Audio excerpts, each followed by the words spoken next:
that are very, very beloved to this nation. One is Ibrahim alayhi salam, the other one is Isa alayhi salam. Isa alayhi salam, it's for the events that are going to happen. Ibrahim alayhi salam, it is because of his spiritual support. What I mean by spiritual support, because thousands of years ago, Ibrahim alayhi salam was praying for the nation. He was praying for nation of believers. He was praying for the nation of the Prophet alayhi salam. Everything that he wanted for his sons, he was praying for this nation too. Which is why it is a order for us in our namaz to ask Allah subhanahu wa ta'ala to bless the Prophet ﷺ as he had blessed the Prophet Ibrahim ﷺ. It is connected. People of the Ahir Zaman, because the Prophet is the Prophet of the Ahir Zaman. People of the Ahir Zaman. The people of the Ahir Zaman, you're going to see, they are going to experience so many things. But if you look at Hazrat Ibrahim alayhi salam, whatever he had experienced, his nation is experiencing too. Whatever that they're preparing for him, they're preparing for this nation too. No, he did not feel the pain. Allah subhanahu wa ta'ala is making him to be protected. As far as I know. Shahabin has not mentioned it. As far as I know. Because that is a test of his faith.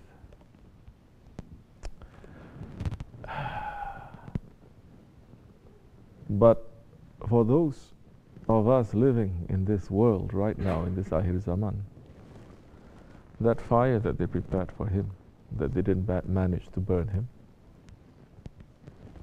they're burning us. That fire that was enough to melt cities around is doing it right now. Yeah? And they become so proud. And which nations are these? These are Christian nations. Christian nations who say we're the nation of mercy and love and forgiveness. They're the ones who's inventing all this. Muslim nations are inventing it? No. Christian nations are inventing it. Muslims become even more foolish, running after this, trying to take it, and just today, yesterday, one of them just coming out and to say, we have the power to attack you whenever we want, however we want. You can never find us. Correct? That one. That so many scholars, not only that idiot from Trinidad, so many other scholars supporting that regime. Now their blood is in their hands as the fire is raining into so many Muslim countries, especially in Syria right now. Allah subhanahu wa ta'ala protected Hazrat Ibrahim alayhi salam. The pain that he felt, was he afraid to be thrown into the fire? Good. Was he hesitating? No.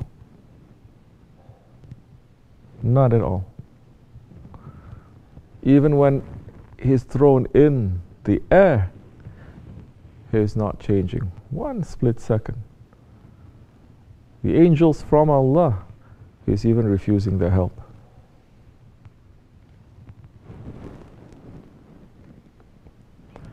But his firstborn, not Ishaq, Ismail alayhi salam, his firstborn,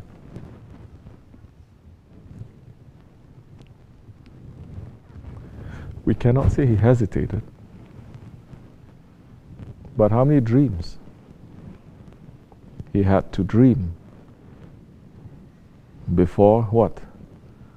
Before he made that decision. Correct? And when he made that decision,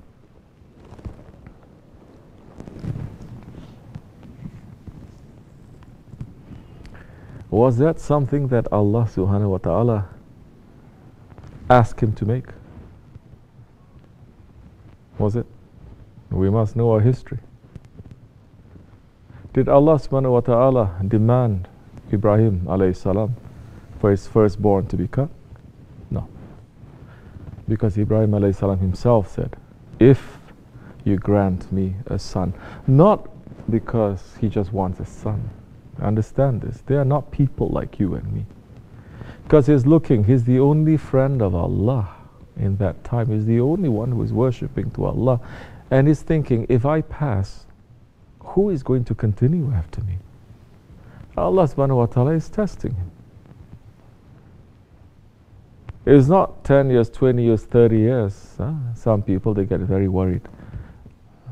30 years, 40 years, oh, I'm still not married. He didn't have children until he's what? In the 70s, 80 years. And he's saying, who is going to continue my mission? Who is going to say Allah in the face of this earth? And he's asking Allah for a son. And he's saying to Allah subhanahu wa ta'ala, what? Promising, if you give me a son, I will sacrifice, what? The thing that I love most to you. You leave it open like that. So, Allah gave him a son. And the son is the thing that he loved most. And Allah subhanahu wa ta'ala says, don't forget your promise. Thinking, how can it be?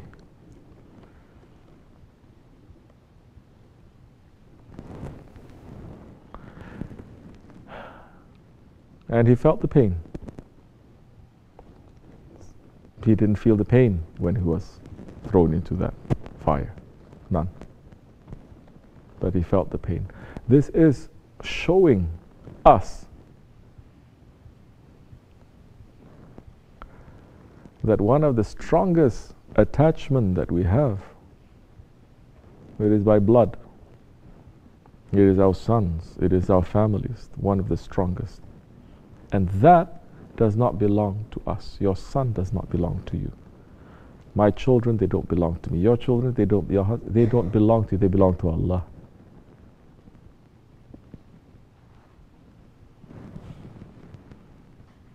And we're seeing, especially the 21st century, not so much before, not so much for, we may say 500, 600 years when the Ottomans, they were ruling. When there was war, there were rules of war. They were not attacking the old people. They were not attacking the civilians. They were not attacking as a war. They were not attacking the women, especially they were not touching the children. But today, number one that they're going to hit first is the children. Children.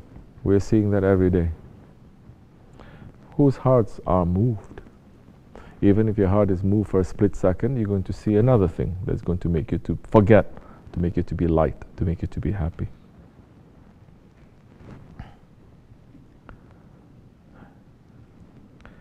So today, the thing that we love most, that everyone is saying, especially in the Western countries, the most important thing, it is the family. Yeah. Your family, not to other people's families, not to those ones that you consider. They are not same as you because of their color. It comes down to that. It comes down to that. Your color is less than this. You're not people. Your children is okay. They can be sacrificed. That pain that Ibrahim alayhi salam went through. Are we going through it now? May Allah not test us. But He is testing so many. And if we are not taking lesson from that, some way, somehow it's going to affect us. It's affecting everyone. You love them so much, you think you're going to save them from war. War comes to your own house with the drugs, with the wrong lifestyles, wrong actions, everything is already destroying them. Same way, but slowly. And when it attacks them, the children, they lose their innocence. And the war completely different. And so there is a very close relationship between us and Hazrat Ibrahim alayhi salam. And may Allah not test us, but like I said, we are seeing everywhere. It is being tested. We must take lesson. Inshallah, that time we know, we will understand Allah is the creator of everything, even the things, especially the things that we love. And the part of faith is to say, I don't own this. Allah is the owner. My responsibility is to take care of it. I am the caretaker. The caretaker. Like this or like that, however they turn out, I have to take care, but I cannot control them. Some, they're using this love. It's not really love, it's just control. The parents are just controlling. It's not love. They're confusing them.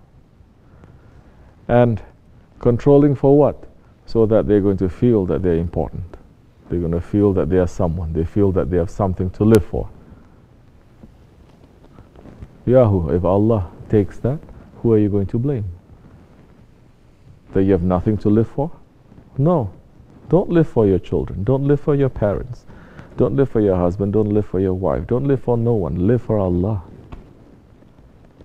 That time, Ashraf and his mother, she has seen so many of her children being buried, correct?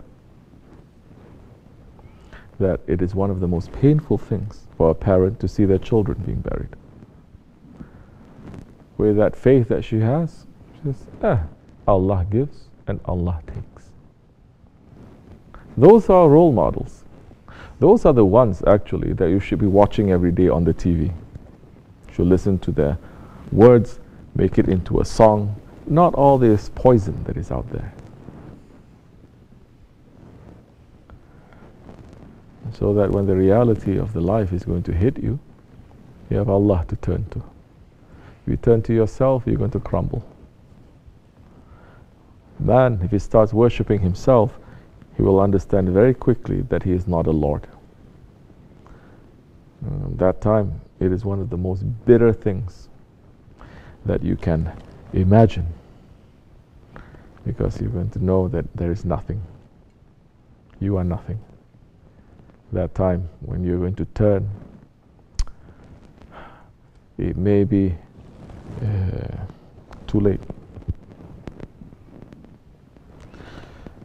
Inshallah, we are praying and we're asking Allah to send help to all those ones who are Muslim, who are tortured and who are killed and who are oppressed. May Allah remove the tyrants. May Allah send help to those ones who are suffering. May Allah strengthen our hearts. Al-Fatiha. Ameen. Assalamu alaikum wa rahmatullah.